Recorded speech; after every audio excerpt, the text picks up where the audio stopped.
वही तो कल जैसा कि हमने कवर किया था दैट बांग्लादेश में इलेक्शंस होने वाले थे और कल 12 फरवरी को फाइनली 2 साल के बाद चाइना में एक फुल्ली डेमोक्रेटिक इलेक्शंस हुए और उसके रिजल्ट्स अब आ चुके हैं। तो चाइना में सॉरी बांग्लादेश में मैं चाइना बोल रहा था अगर आई डोंट रिमेंबर अगर मैं चाइना बोल रहा हूँ तो बांग्लादेश का बात कर रहा हूँ एक्चुअली।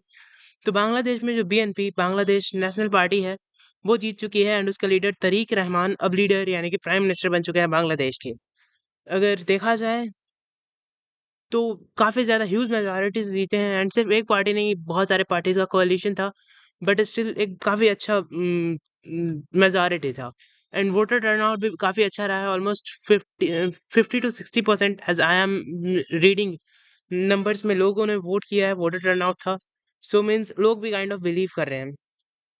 अगर बात करें मोहम्मद यूनुस की तो वो अभी तक 2 साल से 2024 से एक इंटरिम गवर्नमेंट चला रहे थे बांग्लादेश में, जो कि अब नहीं काम करेगा क्योंकि अब फाइनली तरीक रहमान लीड करेंगे बांग्लादेश को।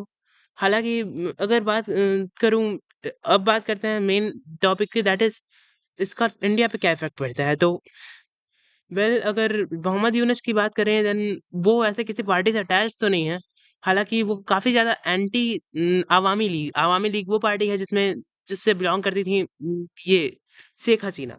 और 2 साल पहले जब शेख हसीना को फाइनली ओवरथ्रो कर दिया गया गवर्नमेंट से तो उसके बाद अवामी लीग को भी बैन कर दिया गया एंड उसने पार्टिसिपेट नहीं किया था इलेक्शन में। सो वो किसी पार्टी से तो बिलॉन्ग नहीं करते मोहम्मद यूनुस बट वो एंटी अवामी लीग थे एंड बीएनपी भी एज़ ऑपोज़िशन था तो एंटी अवामी लीग था। और इसकी वजह से अब बीएनपी भी काइंड ऑफ बीएनपी और ये मोहम्मद यूनुस को सेम तरह से देखा जाता है बट इफ 2 लोग सेम गवर्नमेंट के अगेंस्ट हैं डज़न्ट मीन कि ये उस पार्टी से बिलॉन्ग करते हैं, उनका कोई रिलेशन नहीं रहा है मोहम्मद यूनुस का। सो ये कह सकते हैं दैट मोस्ट प्रोबेबली अब इंडिया के साथ बीएनपी रिलेशंस अच्छे करने का सोच सकता है। क्योंकि जो दूसरा पार्टी था दूसरा मेजॉरिटी पार्टी था जमात-ए-इस्लाम, अगर वो आया होता देन इंडिया के साथ तो रिलेशंस फॉर श्योर अच्छे नहीं हुए होते।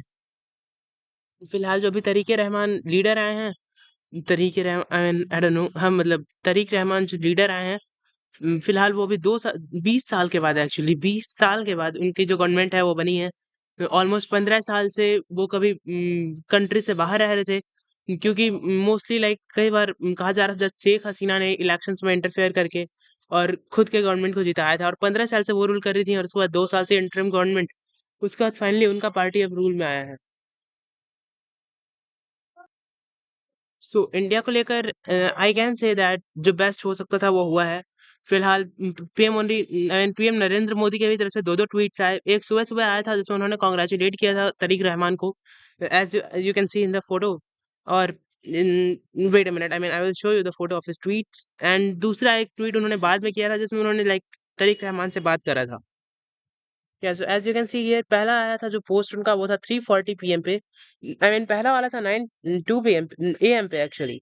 I convey my warm congratulations to Mr. Tariq Rahman on leading BNP to a decisive victory in the parliamentary elections in Bangladesh. This victory shows the trust of people of Bangladesh in your leadership. India will continue to stand support of a democratic and जो दूसरा था वो आया था almost कई घंटों बाद 3:40 PM में शाम के आसपास। Delighted to speak with Mr. Tariq Rahman. I congratulated him on his remarkable victory in Bangladesh elections, conveyed my best wishes and support in his endeavor to fulfill the aspirations of the people of Bangladesh. मैं new पता नहीं कहाँ से बढ़ लिया। As two close neighbors with deep rooted ties and all आगे था। सो that's all. देखने में ट्वीट भी काफ़ी अच्छे लग रहे हैं। हालाँकि कुछ उतना नहीं था बिकॉज़ अगर काफ़ी अच्छा बात रहा होता देन मेबी पीएम मोदी कोई और वर्ड्स एड्रेस करते that my dear friend and और my friend but he just said mister Tariq Rahman so maybe उतना क्लोज टाई भी नहीं होगा but it sure will be a bit of positive for India. So that's all and will keep making related videos. Thank you.